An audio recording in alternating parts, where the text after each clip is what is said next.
बिस्मिल्लाहिर्रहमानिर्रहीम। Dear students, आज हम जो आर्टिकल पढ़ने जा रहे हैं वो है kinetic theory and statistical physics. इससे पहले हमने यहाँ पर काइनेटिक थ्योरी के रिलेट करती हुई बातों को डिस्कस किया था। तो काइनेटिक थ्योरी जो है वो एक्सप्लेन करती है pressure of an ideal gas. Pressure of an ideal gas को एक्सप्लेन करती है इन रैंडम मोशन या सिंपल मोशन ऑफ मॉलिक्यूल्स।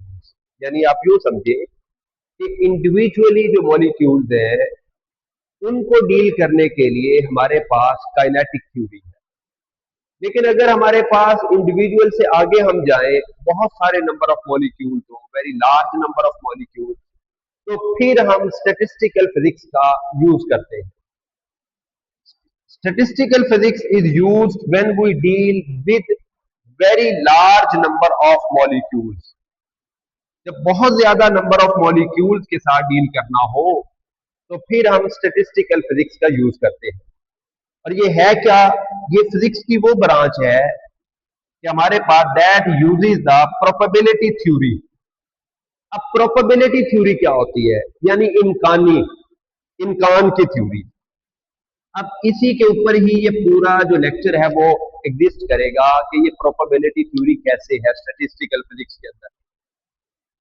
तो हमारे पास बोल्ट्जमैन ने डिराइव किया था काइनेटिक इक्वेशन, और उसने कहा कि Boltzmann constant is also related the population of atom in two levels. अब उसने ये इक्वेशन दी, n2 over n1 is equal to exponential minus delta E over k beta T. अब बेटा हमारे पास जो डेल्टा ई है, डेल्टा ई, ये एनर्जी स्टेट्स हैं, E1, E2, E3, ये हमारे पास एनर्जी स्टेट्स है। अगर हम दो को ले रहे हैं तो E2 minus E1 is equal to delta E. अब जो आपके पास यहां पर N1 और N2 है, ये हमारे पास जो है वो लेवल्स है, और के बीटा टी, ये टी टेम्परेचर है, और के बी जो है ये बोल्ट्जमैन कांस्टेंट है। यानी आप यूं कहें कि जो के बीटा है ये बोल्ट्जमैन कांस्टेंट है, बोल्ट्जमैन कांस्टेंट, और टी टेम्परेचर है। अब ये इक्वेशन हमें ये बताती है कि आपके पास N2 और N1 जो हमारे पास है ये लेवल्स है, ये लेवल्स है। यानी N2 lower energy, higher energy level है, और N1 जो है वो आपके पास लोअर एनर्जी लेवल है।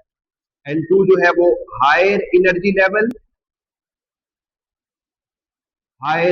लेवल है, और जो N1 है वो आपके पास लोअर एनर्जी लेवल है,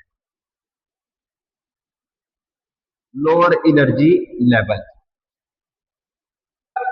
वो ये बताना ये चाह रहा है कि प्रोबेबिलिटी जो है of finding the molecule in a particular energy states. अब इस इक्वेशन को आप बोल्ट्जमैन फैक्टर भी कहते हैं, exponential minus delta E over k beta T. इस इक्वेशन को बोल्ट्जमैन फैक्टर बोल्ट्जमैन फैक्टर भी कहा जाता है। और ये हमारे पास लॉ ऑफ डिस्ट्रीब्यूशन भी है, इसको law of, it is also called law of distribution, law of distribution.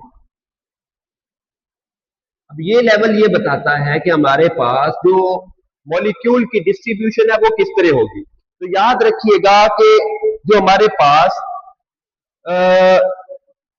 Molecules होते हैं वो लो एनर्जी के अंदर एग्जिस्ट करना पसंद करते हैं। More molecule reside in lower energy state as compare to higher energy state. उसकी वजह यह है कि हाई एनर्जी के अंदर जाने के लिए उनको टेम्परेचर चाहिए, उनको एनर्जी चाहिए, और मॉलिक्यूल के पास इतनी एनर्जी होती नहीं है कि वो सारे के सारे हाई एनर्जी स्टेट के अंदर चले जाएं। इसलिए हमारे पास more molecules resides more molecules resides in lower energy state, lower energy state, वो लो एनर्जी स्टेट के अंदर रिजाइड करते हैं as compare to higher energy state, क्योंकि हाई एनर्जी के अंदर जाने के लिए उनको ज्यादा एनर्जी चाहिए। तो ये हमारे पास जो इक्वेशन है ये हमें इंफॉर्मेशन ये देती है कि जो आपके पास मॉलिक्यूल होंगे उनकी डिस्ट्रीब्यूशन इस तरह होगी कि वो लो एनर्जी स्टेट के अंदर रहेंगे।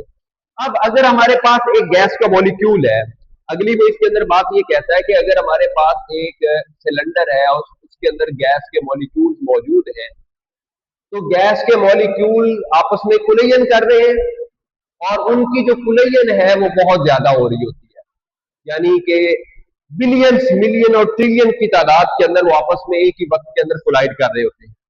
तो काइनेटिक थ्योरी हमें यह बताती है कि जो उनकी एवरेज काइनेटिक एनर्जी है वो हमारे पास कांस्टेंट रहती है। अकॉर्डिंग टू दिस इक्वेशन कि हमारे पास जो एवरेज काइनेटिक एनर्जी होगी वो आपके पास कांस्टेंट रहेगी। उसके लिए हमारे पास एक इक्वेशन है उसकी, तो हमारे पास जो ये आपस में कुलयन इनकी हो रही होती है बहुत ज्यादा तादाद में। तो kinetic theory conclude that the average kinetic energy at temperature T, तो ये हमारे पास जो kinetic energy average kinetic energy है वो डायरेक्टली प्रोपोर्शनल टेम्परेचर के है, क्योंकि 3/2 भी कांस्टेंट है, के बीटा बोल्ट्जमैन कांस्टेंट ये भी कांस्टेंट है। तो काइनेटिक एनर्जी का टेम्परेचर के साथ डायरेक्ट का रिलेशन, अगर हम टेम्परेचर को कांस्टेंट रखें तो काइनेटिक एनर्जी भी हमारे पास कांस्टेंट ही रहेगी, उसके ऊपर कोई फर्क नहीं पड़ेगा। और अगर हम टेम्परेचर बढ़ाएंगे इस वेसल का, इस सिलेंडर का जिसके अंदर बहुत सारे गैस के मॉलिक्यूल मौजूद हैं, तो फिर उनकी जो एवरेज काइनेटिक एनर्जी है वो भी चेंज हो जाएगी, उसमें भी इजाफा हो जाएगा।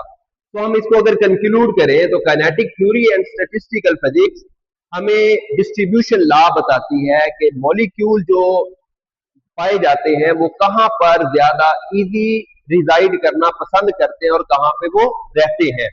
तो जब बहुत ज्यादा नंबर ऑफ मॉलिक्यूल की स्टडी हो और ये बताना हो कि उनकी रेजिडेंस जो है वो कहाँ पे ज्यादा होगी, तो देन हम kinetic theory and statistical physics का इस्तेमाल करते हैं। तो ये था आज का हमारा लेक्चर और ये आपकी एक्सरसाइज का कॉम्प्रिहेंसिव का एक लॉन्ग क्वेश्चन भी है। मैं उम्मीद करता हूँ कि आपको ये पूरी समझ भी आ गया होगा और आप इसको अच्छे से प्रिपेयर भी करेंगे। Thank you very much.